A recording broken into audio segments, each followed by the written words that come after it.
Good morning, everyone. It's Todd. And Julie. With Chrisley Confessions. It's a big morning. It's a big morning.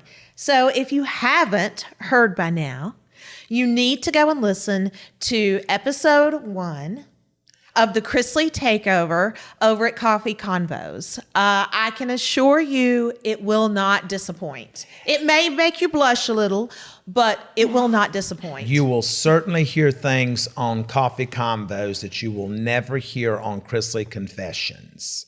So I encourage that if you want to get current on things that I have just been made aware of at 54 years old, you would need to tune into Coffee Convos. And then I'm going to pray for you here on Chrisley Confessions after you do that. That's right. So we are super excited to have Lindsie and Savannah here today. As I've said, we are doing a Chrisley takeover with episode 1 airing on Coffee Convos. Right. And this is part 2 of our Chrisley takeover. Well, it's a crossover, but same thing. Takeover. We like to say takeover. That sounds more powerful. This is an episode that I have been longing to do for a long time. And I know that for everyone that watches Chrisley Knows Best, that it's going to be hard for Savannah to sit here and this entire podcast not be about her. Oh, yeah, whatever. But welcome, Lindsie. Thank you. Welcome to The Chrisley. fact that I was approached first in this conversation means so much to me. How does that feel, Sassy? Hey, it's about time I get a break. So. This has been a long time coming. A lot of things have been written about us, a lot of stories that's been told, and very little of it being 100% accurate. We were not in a place to where I don't think any of us in the family were concerned about what was going on in the press. We were concerned about what was actually going on in real time. I think we were fighting and using social media improperly at times because there is this public platform. Mm-hmm. But from our standpoint, it was really a family fight. Right. That was publicized via the tabloids and things. But folks, what I wanted to introduce you to right now is that today here on Chrisley Confessions is the first time that Lindsie, along with myself, Savannah, and Julie, have sat down publicly through this kind of platform and are talking about our pain, our gain, where we are, where we've been, where we hope to get to. And for that, I'm grateful. So I'm blessed to have you here, Lindsie. I'm always blessed to have you, Savannah. You're like my shadow. I mean, I never have to look in. If I get lonely for you, I look in the mirror. And Julie, it's always a blessing to have you. So I think, Lindsie, we've talked about on Coffee Combos, kind of how things started and how it started unraveling. And you had mentioned on there, that the estrangement started when we left to come to Nashville. I want to pick up from that and talk about that. That's really the first time I've heard that was on Coffee Combos. And I never really put that into, I never even really thought about that. I never even put that into proper perspective because I think that I felt like that, you're grown, you're an adult, you're living your own life, you're raising a child.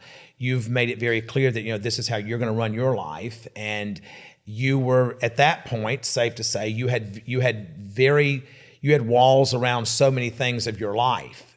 And so I think I felt like that, listen, if I'm not needed any more than what she needs me, and I was coming from a place of always being needed. If I wasn't needed to that level, then I'm not going to be missed when I leave anyway. So, I think that's how I probably felt in making that decision. I think there was a breakdown. It shows, obviously, that there was a breakdown of communication and of people being authentic, of you, saying, this is what I need, Dad. Even though I'm married, even though I've got a child, this is what I still need from you. And I think maybe at that time you didn't even know it. I think that I probably didn't know it. Yeah. And I think also when you feel like you've made all these big decisions in life, you know, we had a point of estrangement when I went to college. Mm-hmm. Yeah. And I kind of walked that journey alone up until really my last year of school. Mm-hmm. Right. And then, you know, had developed this relationship with Will on my own terms, and then decided to get married on my own terms and to have a child on my own terms. I think that once you do get married, you look to your husband to be the things that your dad was. Yeah.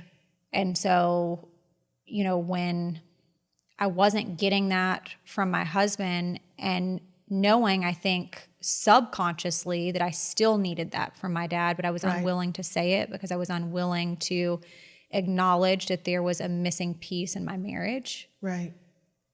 I think that's probably why it's the first time that y'all are hearing it, because it's the first time I've also been able to acknowledge it publicly. But I think people need to be aware of the fact that you were what, 23 at this point? Yes. I mean, I look now at 23, and 23, your 23 is even different than what today's 23 is. But it was really different than what my 23 was. So I think we need to stop and really consider that, how young you really were. You know, because when I think back at that, I mean, when I had Chase, I was 23. And I was so young. And I was raising you and Kyle. I mean, I was doing the everyday mom stuff for you and Kyle at that point, and had a new baby. And 14 months later, had another baby, Savannah. So at 24, I was raising 4 kids. But it was different then. Life was different then. We didn't have social media then. We didn't have a television show then. Right. It was a whole different world then. So I think back, and I think that's where you have to give yourself some grace, that you were 23 years old, trying to navigate coming into a relationship, as we all have done, coming into a relationship broken,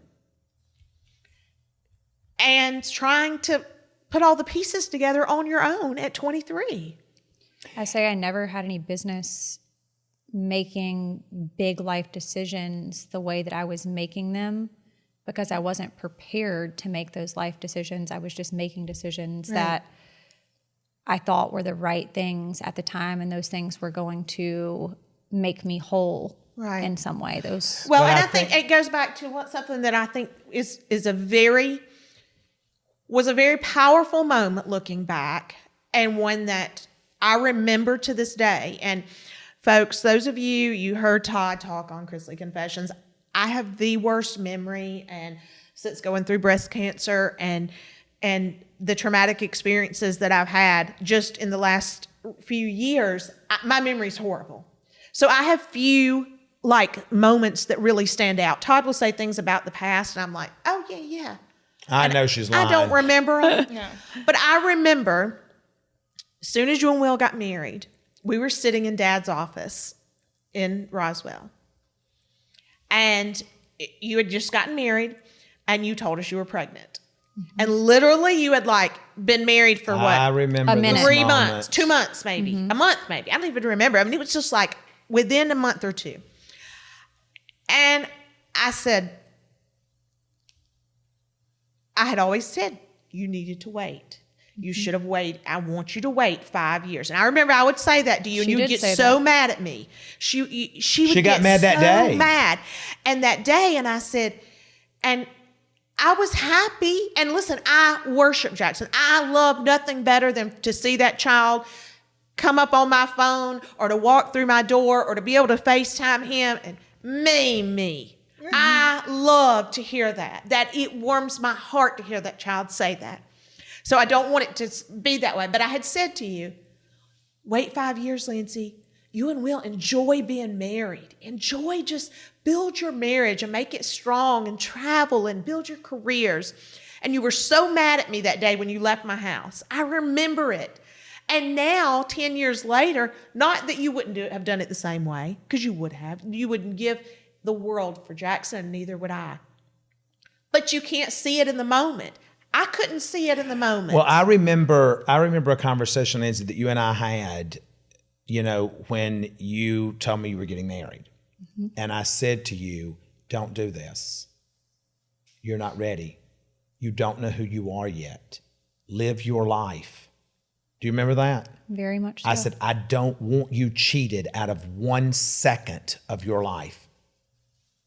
And I think that I was giving you that advice because that was coming from me. Mm-hmm. Teresa got pregnant with you. I had to get married. And I think that I carried that. And I did not want you giving up any of that of your life. I didn't want anyone stealing any of your time. And that's why I think that's why I said that when I said about waiting to have a baby, because we had Chase so quick and we already had you and Kyle. Well, that's because you couldn't keep your hands off of me. Oh my gosh. And and so I was able at that particular point in my life, which was over 10 years ago now, I was able to say, gosh, had we waited and been married for a while and, really had that good foundation of our marriage before we started having kids. I do think that, yes, you need to plan. You need to have a plan in place. And God knows, everybody in this room knows that Patty the planner over there, she's going to plan everything. She didn't get pregnant by mistake. She planned it. She planned that. She knew when she was ovulating. She knew when she was going to the day. I held my legs up on top of my head looking for a boy. Yep. And, it's just who she is. And so I don't think that everything, and there's no way for you to prepare for everything that's going to happen in your life. God knows I wasn't prepared for this estrangement. Right. But I will tell you now, looking back, we needed this estrangement. I agree. Because there's no way that I would be where I am today if you had not forced the estrangement by leaving Chrisley Knows Best and cutting off communication. Because I didn't know how to function without talking to y'all every day of my life, 100 times a day, knowing every move you were making. I was forced into kind of like some people get to come off the rock, by slowly. They get to come off not being an alcoholic by just minimizing the alcohol. Mm-hmm. I had to go do you this. You were cold turkey. Yeah. I was cold turkey. Mm-hmm. And so, I'm thankful and grateful for the estrangement. Now, that's going to come across as being as weird. I feel that same way. But I'm grateful for the estrangement. And Savannah, you and I have had some of that. We've had some of those moments. When you've dated really no one that I've cared for other than one. And, and that has caused some estrangement. Well, it has. And too, because I've always wanted to do it my way. Mm-hmm. I want to try to prove to you that I don't need you to tell me how to do it or do it for me, or I want to do it and prove that I know what I'm talking about. And this goes back to on Coffee Convos, episode 1 of what we're doing right now. What you just said is something that you and I had a conversation about many weeks ago. I said, I just have a question for you though. If you had your time to do over, would you have listened to me more? And what did you say? I would have. Yes, but I would now say... Now learn from your sister. 100%, but I would also say maybe if in certain situations you had not inserted yourself so much, it would have resolved itself much sooner because I wouldn't have felt a need to try to force it to work or make it work or try to prove something. Well, listen, we had a showrunner, and you'll remember this. When she was with the first derelict, I remember Leola saying to me, "Baby, you got to move out of her way because she can't see what she's got because you blocking her view." Yep. Until she realizes that boy she's with can't step in the shoes of being the man that she needs because you are constantly filling that shoe, filling that void, she ain't gonna know she ain't got a man. Well, and I think it goes back to what you said. You had to be married before you were able to see what was lacking, what you weren't getting, that you needed because of what you had growing up. I think you don't see it until sometimes you're in the mess. We can't see the mess until we are smack dab in it, and we're just hard-headed.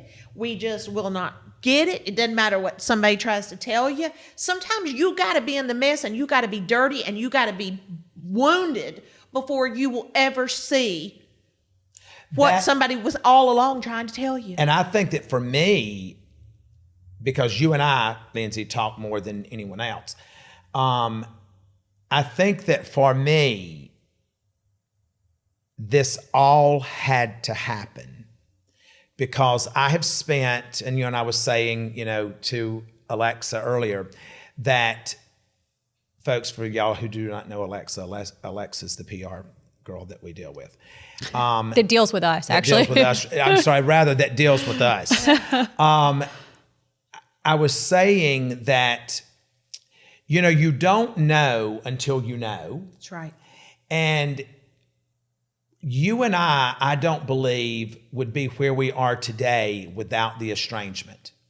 Because I spent my whole life loving you from the moment that I knew you were coming. I didn't want to be married. That was not my life. I was going to be Brad Pitt before Brad Pitt was Brad Pitt. We know.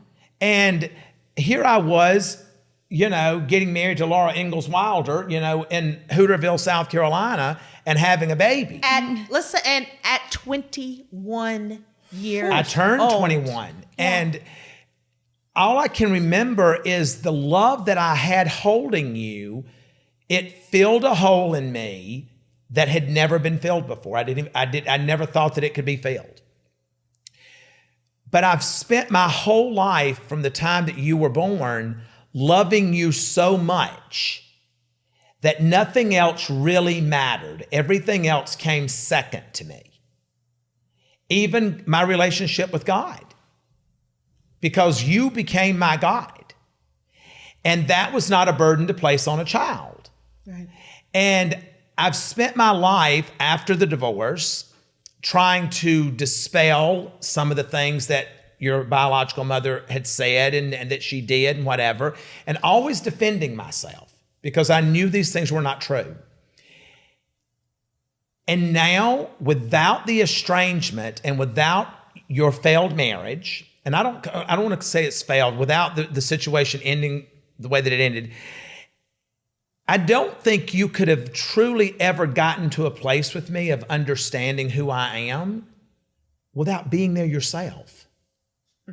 I think there's certain lessons that you have to learn on your own that other people can't teach you from their failures. And I think that Savannah can speak to this too, that we've heard our whole life, don't do this because I did it and this is how it turned out. And there are certain situations that, even though I'm not proud of those moments of having a failed marriage on my record, listen, we can talk about records if you want to. Having family fallouts or, this wildly public estrangement that we have had, I think that I wouldn't be where I am today and be able to think the way that I think today without any of that happening. I agree. And again, you got to be careful. I mean, she's going to cringe when I say this. If you sit in your shit long enough, it stops smelling.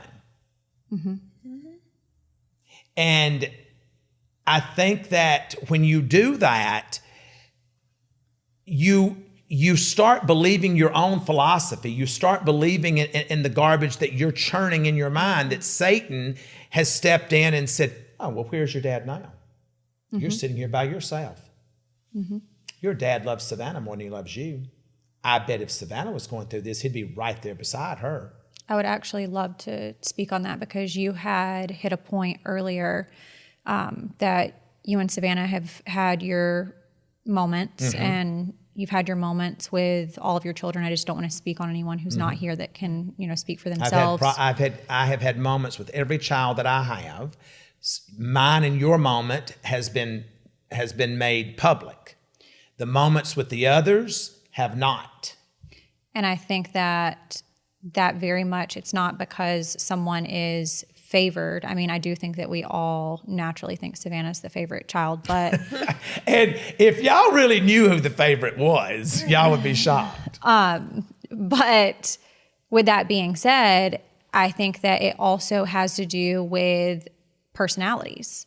Yeah. And my personality and the way that I handle Dad, and Savannah's personality, the way she handles Dad, looks very different. I am going to be silent and slowly walk away and distance myself from the situation and ice somebody out, and not deal with the conflict whatsoever. I'm just not going to do it. Savannah will be a bull in a china shop, do what she wants to do, say sorry, and move on from the situation like nothing ever happened. But I don't move on that quickly. But also too, that's how we were raised. We could be going at each other, but then, hey, you want to go to lunch 5 minutes later? Right. So that conditioned you. All right, we've moved on from it. We're going to lunch. Kumbaya, everything's good. Yeah, but Lindsay's never been that way. No, but also I used to never. I would just be silent in it. I used to be. Now you yourself know. We'll be going at each other sometimes, or we'll have words, and I'll be like, "Are you serious? Come on, Daddy." Like, now I'm going to tell y'all who the very best one. Grayson. Yeah, but that's because he's Grayson your favorite Chrisley child. At 16. You just said Savannah was the favorite. No, that Grayson is her favorite. I was talking about your I share favorite. this with you, Lindsay, but because your dad, y'all, the two of y'all have one thing in common in this room. Yeah. And that is Todd Chrisley. Yeah. So I can say this. So you are like him. She is like him. You both are like him in different ways. So that might be why y'all can't keep a man, because I can't keep one either. Because he's a little bit, of you, Lindsay. He's a little bit of Savannah. I mean, the way that you react to things. But Grayson, because he can ice out. He can do the ice out like do, Lindsay. And he'll do that with Grayson. And literally, Grayson will come into his room. Grayson handles me better than any child that I have. And he says, Dad, you don't want to hear this, but I have apologized to you, and you have allowed 24 hours to go and not speak to me. Is that really the way that a relationship is supposed to be? Now, did he not say that to you at 16 years old? He did. He said, we have let 24 hours go without you speaking to me. And he said, is that really how we want to have our relationship? That's not the way that things are supposed to be handled. Because I don't want to lose 24 hours with you. See, that's so mature at 16. It is. But I don't know scary. that I'm that mature still. Well, but I think that Grayson's just an old soul. He is. But, I think that I'm into conflict resolution. And I've always been into conflict resolution. No. I have always forced everyone in this family to deal with... You have been a communicator. Yeah. You have been a communicator, but being a good communicator and being into conflict resolution is two different things. Now, I'm going to give credit where credit is due. Okay. The man that I am married to today is, when I say how blessed I am, I cannot put into words how blessed I am. Because when people say, well, if you marry them for what they are, because they ain't changing, and if they do, it's for the worst. That is not true. Because the man that you are today, after having a personal relationship with Jesus Christ, is different than the man that I married in 1996. Well, isn't that the truth for everyone who doesn't have a true relationship with Christ, and then they come to Christ? Right. And then but early on, no, I mean, I would fight with you. off of conflict and loving that gave you your adrenaline was to fight. I hate that that's how you feel, because I never really wanted to fight with people, because I felt like I had fought my whole life from the time that I was 5 years old. Right. But I think that because of the things that happened to me as a child, it taught me how to fight early on. And I think that was your mechanism for survival. It was, because it was, if I let you know that who you're looking at and who you're dealing with is not an easy kill, you might not come this way. Right. So I think that, when you are a survivor of being molested as a child, when you grow up keeping that hidden for so long, because I didn't come out with that until late 20s. Yeah, we don't. Yeah. No, it was later than that. Or because 30s, maybe early 30s. Yeah, because we already had Savannah and Chase. Yeah. I think that causes you to have this wall that you've built up of protection. Yeah. And you're only going to allow someone to get so close because you get to control the level of pain that you're kind of easing into. So I never wanted to have conflict, but I did not shy away from conflict. Mm. I don't feel like that I shy away from conflict today, but the way that I view conflict is differently. Your response is different. Yes, Yes. yes. Because you still, because, we've been talking now for what? It's been a minute. Yeah. It's been a minute now. And you will still say things to me, not in a disrespectful way, but, just in having an adult conversation that I don't agree with, but that I walk away from and I internalize it. And then I come and sit down with you when we have our prayer time in the mornings. Right. And I'll say, I had a conversation with Lindsie yesterday. This is what she said. It didn't sit well with me yesterday, but today I'm not as blown up over it as I was yesterday. And now I look at it from maybe a different perspective of where you were coming from versus how I was receiving it. And you don't get to determine how I receive something. Correct. Just like I can determine how I deliver a message. Mm-hmm. But what I can't control is how you receive it. And I think that for me, without the estrangement, without my heart aching every day for the loss,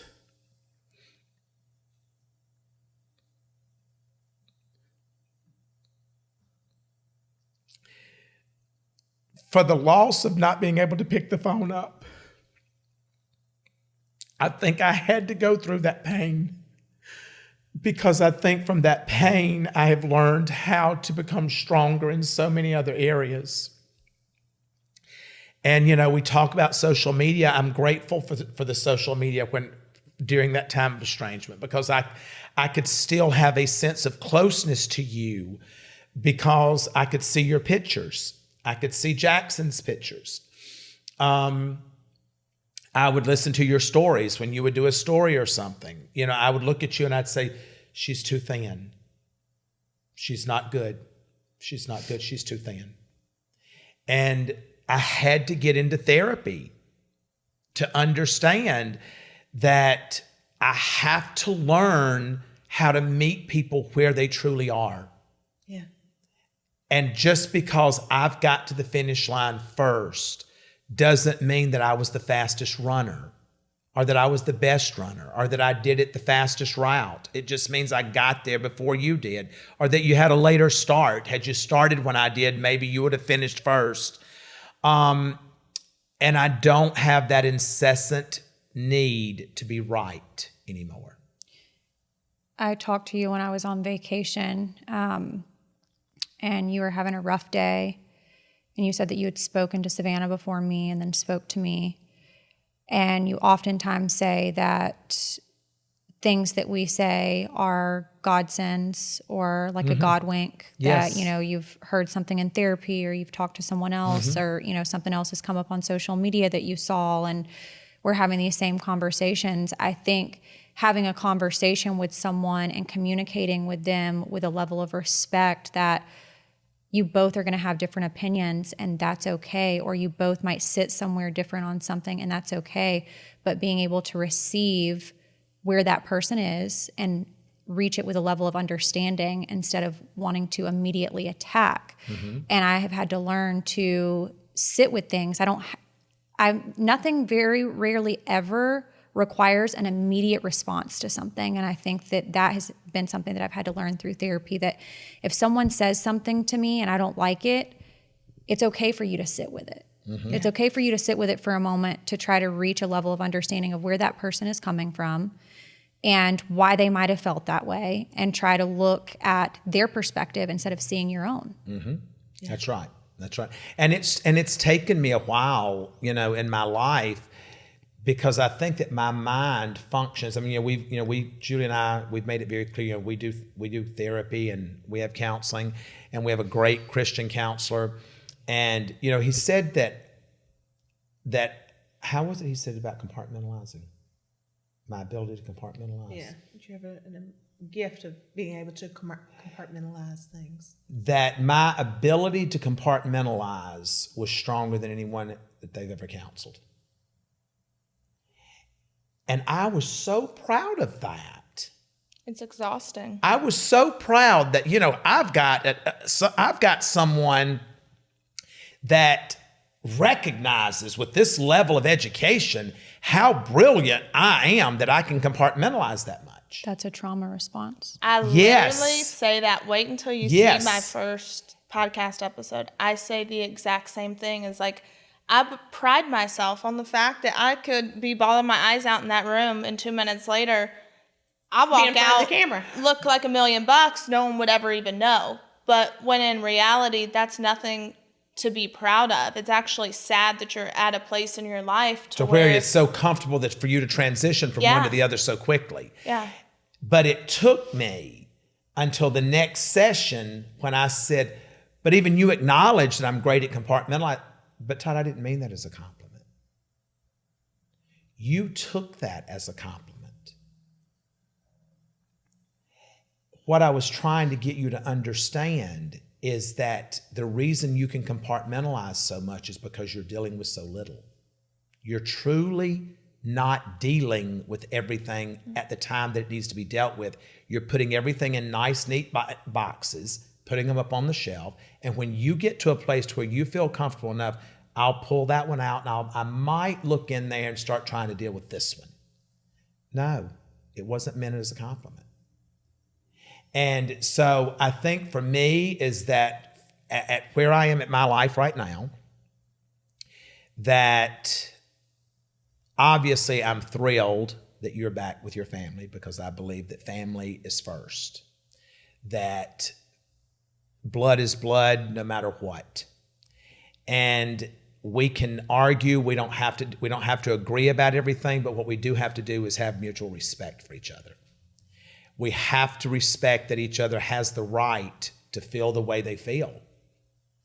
And for a long time, I think that I felt like that my way of feeling was the only way of feeling. Yeah. I do want to say that about the compartmentalizing, I think that was also a big part of conflict with me working on the show as well, because my personality is not one to do that. If something is wrong, I'm going to wear that on my sleeve and you're going to know it. Mm-hmm. Yeah. And for me to be able to show up in the way that some of you were able to show up to Chrisley Knows Best and say, yeah, I'm having a real shit time, but I still have a job to do. I still have a job to do. And I viewed that as, yes, there's cameras here, but it's still family and this is still what's going on. Mm-hmm. I couldn't separate those two things to effectively do what I needed to do on Chrisley Knows Best. But you also would not have been able to have said what you just said without going through what you've been going without going through what we've gone through. And that's also the hard part too, is because like Lindsie said, ask anyone. Anyone's going to say that I'm your favorite. That's not true. It's just there are ways that we connect emotionally and psychologically that are just odd. I feel like that it's God, but it's also like that twin syndrome. It really is. Oh my God. It really is you like, know, like you- I'll be like, is Dad okay? What's wrong? And how many times have I said to you, something's not right with Savannah? Yeah. And then I get on the phone, and then you break down, you start telling me what's going on, and she said, and you've said, how did you know? And I say, I felt it in my spirit. But it's also, even whenever you and I went through that time of not speaking, it was like 6 months that we went and we did not speak, but we would show up and we would film, and no one ever knew. When the cameras went off, When the cameras went she off, went her way, I went mine. but like during breaks, during anything, we didn't speak. We didn't, like, it was cold. But on camera, you would never know. But that's because we both had the ability to compartmentalize and cut it off and then feel it at a later time. Right. That's exactly right. And I think that it's... Which, looking at it, it's like, that's some real That's twisted. some psycho stuff. Yeah, it's It really twisted. is. I mean, Yeah. it really is a twisted thing. And not to say that I'm perfect. I feel like I've come a very, very long way from where I was in 2017. But to be able to compartmentalize in that way and to know that you're all family there working together and there's stuff going on, like, I'm not running a fakery bakery. So I'm not going to show up and chum it up with y'all and eat sandwiches and act like we just didn't have a knockdown drag out. It's true. And people have asked me, But I came from that. yeah, people have asked me, like, what's the hardest part about filming a TV show like that? And I said, imagine going to work every day with your husband, with your adult children, with your minor children, Your with mother-in-law. your mother-in-law, and your parents on occasion. Imagine going and working every single day with all those people. But I can honestly... because Todd and I have had arguments before in the morning, whatever it might be. And then we had to walk out of our bedroom and Let's party. have smiles on our faces, like nothing, like I loved him. And really, I could have stabbed him with the fork that I was cooking with, but I didn't, and I think that you grew up that way. You I were did. getting ready to say that. I grew up That's that how way. you grew up. My parents would argue and they'd cuss each other out, and then they'd say, "You want a cup of coffee?" I mean, No. I can remember when we were dating, and I would go to his parents' house, and they would just, and there's no doubt in my mind that Faye Chrisley loved Jean Chrisley with everything that she had, and there is no doubt in my mind that Jean Chrisley loved Faye Chrisley with everything that he had. There's no doubt in my mind. But they would sometimes, they would go at each other. I mean, just, and I didn't grow up that way. So I was like, what in the world? Like, I would be I would just sit there like I did not know. Literally like she'd seen 5 murders. Like, what? And then And all I'd be of a like, sudden, what is wrong with And then you? all of a sudden they'd get up and they'd get their clothes on and they'd get in the car and they'd go to the casino. And I'd be like, what just happened? Like, are they okay? And Todd's like, no, There's a they're happy good. She would medium be there, like, though. I can't believe that your parents were in a fight. And I said, huh? And he didn't even know. I was like, I didn't what? even know that was a fight because I was so desensitized to that kind of behavior. Yeah. And, but with that being said, you came from a family that did not communicate. Right. No. I was going That to say had there zero has to be communication. a happy medium. Exactly. So like you have to learn how to communicate effectively. Yes. And neither of those two things are effective communication. No. They're No. on opposite ends of the spectrum. That's right. Absolutely. And so with the show and, trying to work with you guys and to be able to see, okay, Savannah seemingly like can be pissed off at everybody literally in this fucking room and hates us all, but she's showing up and chumming it up with us. And then Dad's acting like he didn't just cuss somebody out like before he came out here.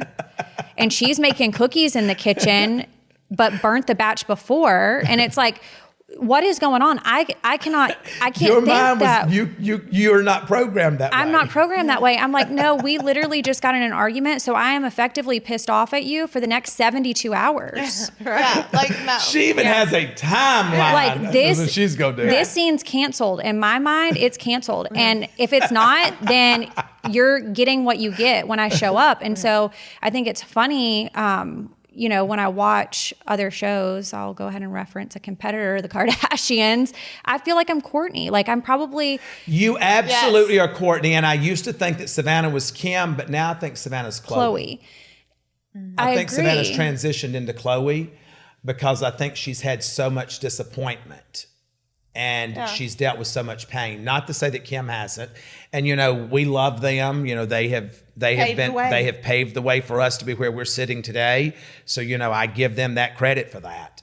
But those girls are very hard workers, but they've also gone through a lot of heartache. And, you know, to whom much is given, much is required. But, you know, Kourtney is absolutely you. She's said to be the hardest to work with on the show. And I will say, I was the hardest cast member of Chrisley Knows Best to work with. I'd love to tell you that I disagreed, but I won't. Because if you think that I am boarding a flight when you just jacked me around for 7 days and told me that I was doing a whole different thing and my bag's already packed and now I need other clothes, no. Like that's effectively not what I am doing. And we sit here and laugh about because we know we're changing 7 times a day. And I'm like, no. Like, why didn't you think of that 6 days ago, actually? Right. And also get that the first time I was dressed that way. And you would be thinking that production is going to think that far ahead in advance. Yeah. Because I think that far in advance. Right. But you do. But you need to understand something. Your way of doing things is not the vast majority of the world doing it that way. I know. And so so I can understand why when you literally, because you and Kyle have been that way your whole life, about if we Like told you we're schedule. leaving at 6:00, you was already getting in the car and putting a seatbelt on the back seat at 5:45. Like I am on time. And the car needs to be rolling out at 6:00. I'm on time. I'm ready for the occasion. Yes. I look the part, all the things. Don't mess with me. And see, for us, we're like, you can throw anything at us and we're going to bounce back from it. We're going to, you know, we can handle many different also, balls in the air. It's because that comes from so much disappointment. You go from one extreme to the other. You either want to control it all, or you're just like, I'm not going to have all these I'm not going to have all these expectations, because expectations lead to disappointment. And at the end of the day, it's going to happen how it's going to happen. So why am I going to let it absolutely destroy my entire day? Like, go with the flow. Well, I think that, you know, Chrisley Knows Best has been a wonderful, wonderful blessing to us in so many ways. And in others, it hasn't. Yeah. You know, because we do live in a fishbowl. And I look forward to the shows that we're creating in the future that will allow us to be exactly who we are, let you see exactly who we are, let you in on that, and let you go on that authentic journey with us. Like I would thrive much more in that situation. Like, well, yeah, because with Chrisley Knows Best, like we've touched on before, yes, it's reality, but there's only so much reality. You know, we would say things that they didn't want us saying, and then they would try to get us to say something different. And there were things. And we would fight over the authenticity. We fought so hard. And it's like with Growing Up Chrisley right now, you know, with the I told Dad not to watch it. With the, what is it, the narrator? Yes. The narrator. Okay, folks, if you're listening, Growing Up Chrisley will not have a narrator. I didn't approve that. That was dropped in there. It's clearly not been a fan favorite. It's been terrible. Because all of you have voiced that concern that you love the show, but you hate the narrator. what if I narrated it from my perspective? Nobody wants the narrator. I mean, y'all, Dad, did you see my bartending clip? Savannah, I saw that one with that trashy shirt on that you had on, which I thought was just repulsive. Well, it was, look at that.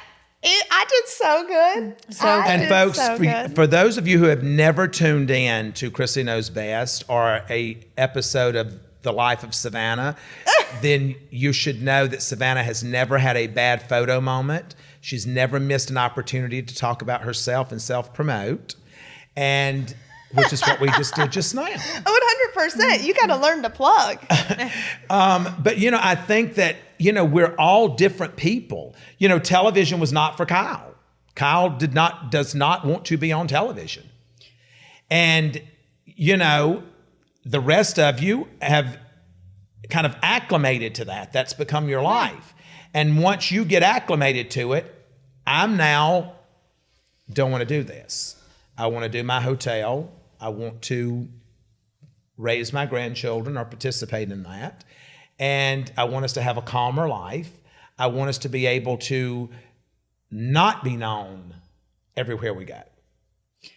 As Chase told you, that's probably not likely for some time. So I'm going to give you a reality check.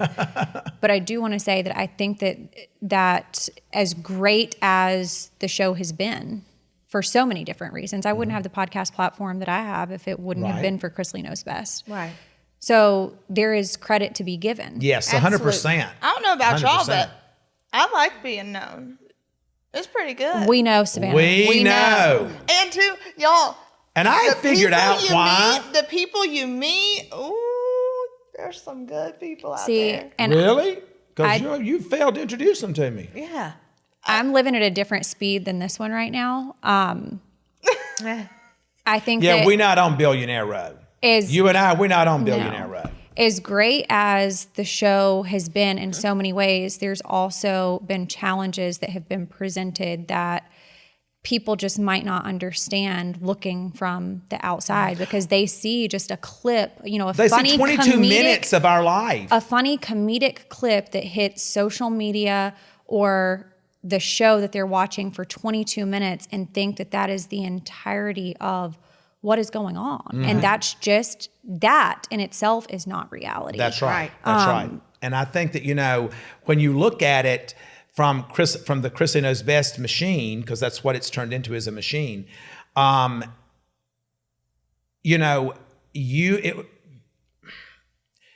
Knows Best gave all of you financial stability. Mm-hmm. And that became, especially in my girls' lives, that ended up becoming a curse, because you, Lindsie, was making way more money than Will was making, and that, I think that bred some resentment, mm-hmm. and he wanted you off the show. Because that way you were not above him, from a financial standpoint. You, Savannah, it has been the downfall of your relationships for the most part because of the guys feeling like they had to compete with you. Well, yeah, and for a man just not being able or not having what it takes to put in the effort to meet me where I'm at. That's the most. I'm not going to look at me making money as a downfall, because when in reality it's a blessing. It's a blessing because it's shown me people's true colors. Mm-hmm. And it doesn't matter. As my friend Steve Harvey says.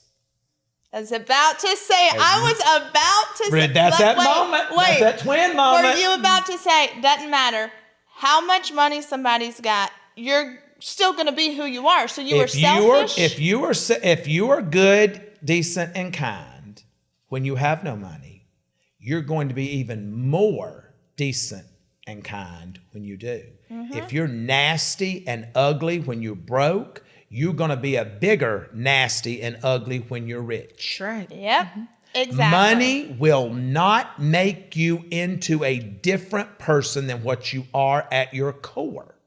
Mm-hmm. And that goes back to your value system. Exactly. So I think having this show and making money, it's given me a sense of empowerment. And I've also had to learn and independence, but I've also had to learn how to kind of tailor that, and not, because there have been times where it's like, well, this is my money. You're not going to tell me what to do with my money. You ain't got to tell us, we've lived through it with you. But also with people that I've dated. I mean, Nick had an issue with it at the very beginning. So he got very comfortable. So for that, it helped me to realize, okay, hold up. Maybe this isn't the person that I need to be with if this, and this is happening. Well, so it revealed a lot. I think that, yes, and we'll let you do your date bashing on Unlocked. Well, I'm not bashing anyone. Because we all know that Todd loves Nick. Now, I mean, I'm upset with him right at the moment. and you need to hold up because we found out some stuff that remember loyalty. Unlocked. Loyalty. My loyalty is always to my children. But what I'm saying is that financial freedom gave both of you the independence to basically, your give a shit meter was non-existent. It gave out. Well, yeah, because at this point you're with me because I want you here, not because I need you to do anything for me. Which to me would be you and I, Julie, There's positives about. and negatives of that. Yes. And I've said, Yes, that's right. Chrisley Knows Best has given us so many things that are positive, but then also we haven't been able to hide anything outside of, we've done a pretty good job of keeping reconciliation under wraps for the most part. Mm-hmm. I mean, Well, we made a conscious decision to not allow the outside to interfere with what was going on Right. inside. It wasn't really about hiding, but it was more about taking back the control. and respecting the boundaries and allowing yourself to heal without having Yes, heal outside privately. influence. Yes, that's right. Heal privately and heal authentically. I think early on, and this is how I felt, maybe y'all feel different, but early on with the show, you wanted to give them everything that you had going on, and they would pick and choose what they wanted to use for whatever was slated for the show. that week. Yeah. And oftentimes I found myself wondering, these are such great things to cover, but we have to have the comedic relief. And, that's what the audience is looking for. And I think that's what's so great about these podcasts, that there can be a level of, this is just us, stripped down, the good, the bad, the ugly. I do feel that the show had a We've part. never been ugly. I'm not saying physically, if that's what you're talking about. I just want to make sure we cleared that up. I'm saying the actions. There have been actions that have been ugly.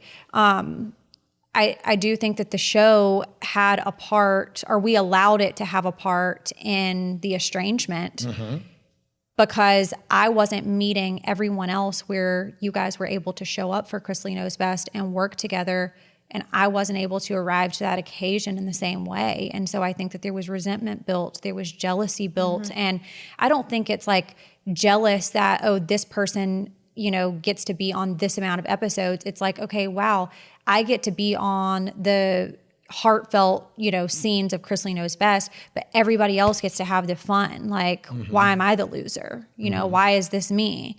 And so that did breed resentment and, jealousy. And then to watch from the outside, knowing that there was a choice made to leave Chrisley Knows Best and to do podcast, even though I had made that choice, I still felt left out. Well, it wasn't the fact that you were, this is my perspective. I don't think it was the show that you felt like you were being left out of. I think you were feeling like you were being left out of family. Yeah. Yeah. Which is but even that more was still important. part of Yes. it, because you guys were all still together every day. Right. Yeah. And Chrisley Knows Best was a part of that. Yes. Yes. So and I think I had someone say to It's a me, huge part of that. I had someone say to me when I was coming out of Hattie B's restaurant last week or week before last, they said, you and your family, it takes me back to when the show the Waltons used to be on. And this person was older, and they said, and I said, well, the Waltons never fought like we do. I says, every night when they went to bed, they said goodnight to everyone. We said, F you. I said, so we are the stripped down version of the Waltons. But what I would like to make sure that the point that's driven home here is that Chrisley Knows Best has been a wonderful, wonderful, wonderful opportunity. Less than 1% of the population have these opportunities.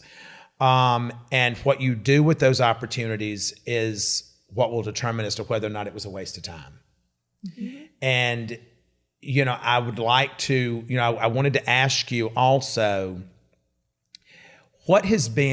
how much of your growth, your maturity, and your ability to apologize has come from counseling or from your relationship or your stronger relationship with Christ?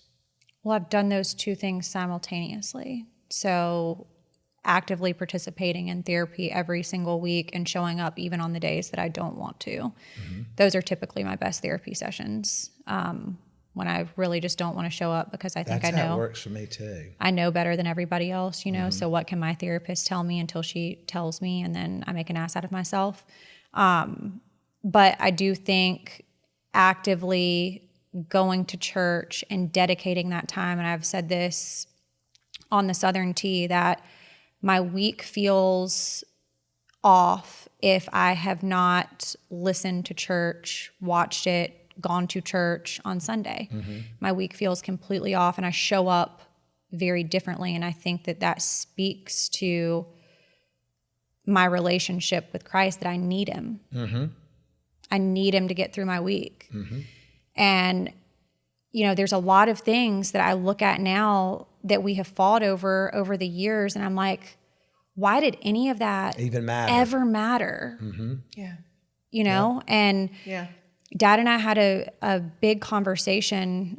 I think it was last week, or it might have been at the beginning of this week. They run together. But, when you participate in something at this point, I think collectively for all of us, we want to participate in something that glorifies the kingdom. That's right. And not self-serving projects. And I know... And we've received pushback on that. I know that I can fully show up now where I need to be, to know that what I'm doing, I might cuss a lot. Hey, I love Jesus, but I like to cuss a little bit. Yeah, but I'm going to help y'all with that, because I'm trying to get to a place, and I have gotten to a much better place. Yes, you have. With the cursing, because, I have learned that, that comes from an unclean heart, and that we have to work on that. We have to work on making sure that our heart is cleaner. Now, there are days that someone's going to catch me when I have not cleaned my heart. I know. Catch me outside. How about that? And if you catch me on a day that I didn't clean my heart, you're going to wish that you hadn't. Right. So, I think it goes back to all four of us here. We've had a lot of growth. We've had a lot of hurt. We've had a lot of trauma. We've had a lot of good. But we were able to wake up today. We were able to be here together as a family. Something we haven't been able to always say. And I think that we have to keep that first and foremost. Your dad and I have talked many times on this podcast about our totem pole. And God has to be the top of your totem pole. And then it has to be he and I. And then it has to be our children. And I know that's what I have put forth an honest and an earnest effort to do. Because it's the only way that things start to work out. I mean, it's the only way. Doesn't mean that our life's going to be perfect. Doesn't mean that we're not going to have to go through storms. We are going through the biggest storm, one of the biggest storms of our entire life right now. We are in the middle of it. My prayers go out to all those people in Florida right now. But we're in the biggest storm of our life, our hurt. And when you're in that, you can't see anybody else's hurt when you're in your own storm that is absolutely sucking the life out of you. But one thing that I know, just like those people in Florida, that the rain does stop. Eventually the sun comes back out. And for our family, we're seeing a glimpse of sunshine. And for that, I'm grateful. But it goes back to what God said. I mean, God will shed light where there's darkness. We all four sitting here walked into this studio today to record these shows, not knowing how each other were going to respond sitting here. Amen. And because Lindsie wanted to plan all the topics. But you know what? I was probably the least involved in all of this as far as just the preparation of it. I didn't even know what day it was going to be. I found out kind of last minute, which was fine. But from the moment that I found out, my prayer was that every person would sit down in this studio with an open heart, with an open mind, and be kind and be honest and be authentic, and that it would go exactly the way it was supposed to go. And we're halfway in it, and I feel like it has. And for that, it's a blessing. But that's been my prayer every single day. God, please, please, every person that touches this, allow it to transpire exactly the way you want it to be. Allow someone to be listening to this podcast that needs healing in such a way that they'll get a little glimpse that it can happen. Because if it can happen for us, it can happen for them. And, you know, I've prayed about this, and I prayed before I came in that door. I prayed about it last night, and I ask for everything that happened today, because this is a big deal. It is a big deal. It's 4 podcasts today. And it's not about the podcast, it's about the healing. And I prayed that everything that would happen today would be for the glory of God. I prayed that everyone would feel like when they left here they had been heard. I prayed that even those that had been heard, the others would not be offended by what they had heard. And that although everyone has a different perception of their hurt or how that hurt arrived, it doesn't minimize the hurt. Amen.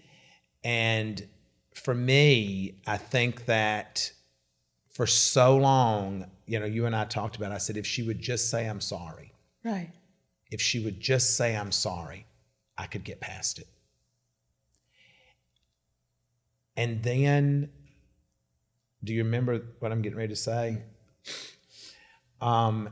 And then one day, Lindsie, something happened, and I said, I don't need her to say I'm sorry anymore. I don't need an apology anymore. She's my daughter.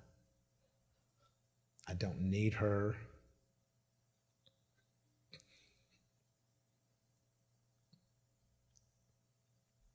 I don't need her to apologize. I need to move on with my child. I need to be able to say, I'm sorry for my part in it. I need to be able to say, forgive me for my lack of judgment and allowing the public perception of the situation to anger me to a place to where I felt justified in even making a comment. I think this is a big lesson for us as a family, that just because we all have platforms, some of us have gone our different ways and done other things, and some are still joined together doing, same projects, that social media should be a last resort to air out or communicate hard Absolutely. times. That, some of the things that maybe we would have even said in 2017 or even, 2 years ago, look very different in the way that I believe any of us sitting here would communicate today. And so a big takeaway for me is keep the stuff off of social media. There is no need for... Don't air your dirty laundry. I mean, there's just no need for it. Absolutely. What is your big takeaway, Savannah, from kind of where we are right now and kind of where you are in your personal life? And Oh, my personal life? I don't know. That's a shit show. But between all of us... And folks, that's Savannah's brilliant way of trying to deflect. Exactly. But with that being said, I go ahead, Savannah. Please let me finish. No, I think it feels really good because, like you said, y'all have been the two that have really communicated the most, and that's where it had to start. And so it feels really good to know, and I always knew that it wasn't, the end is never the end. Well, like there's something. And that's the 25-year-old in you thinking that the end is never the end. I can tell you now at 49. There is an end. There is an end, but, and you can't live your life that you're always going to know that you're going to have tomorrow. Well, you can't live your life thinking that you're never going to run out of time. Well, I know, but I just think it's family. So at the end of the day, family always comes around. You should. That's all that you've got. The stranger on the street is not going, they don't give a crap about you. Right. And I've always said, if you can be kind to a stranger, it should be less difficult to be kind to your own. Yeah. That's right. Well, Lindsie, we thank you for being here today.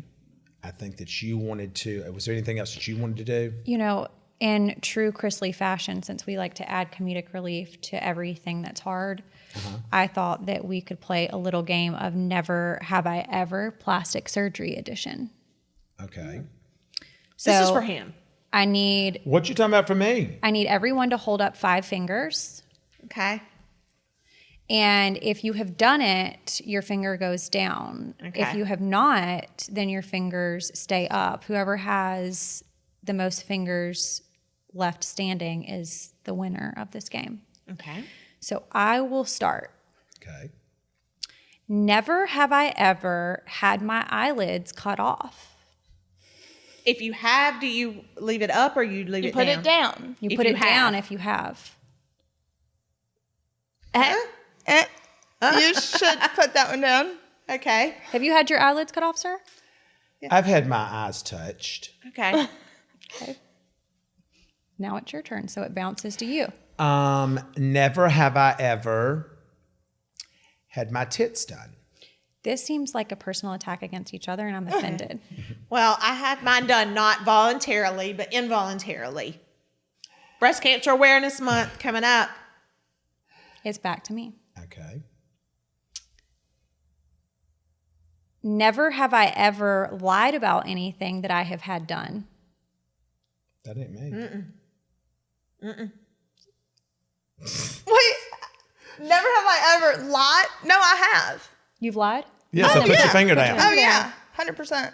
Okay. Now it's your turn. Oh. And it's got to be something that you haven't done, or you're going to put a finger down. You can. Never have I ever had my nose done.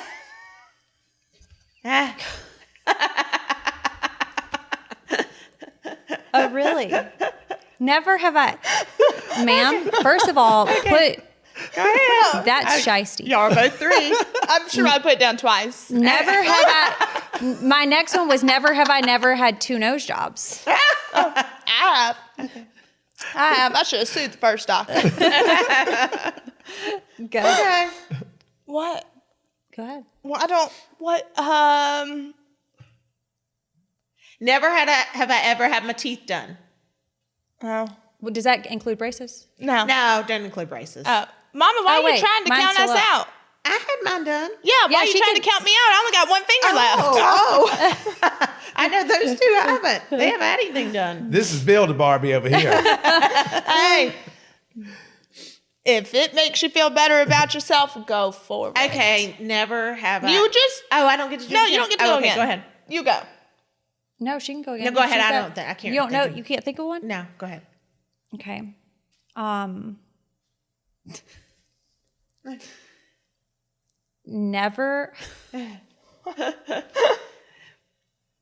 Never have I ever had my ass done. No, I haven't. No, I haven't. No. Did you? No. Lord, no. She was born with that. Yeah, she was. No. She was. I need to have mine done. You do. Yeah. Okay, so who won?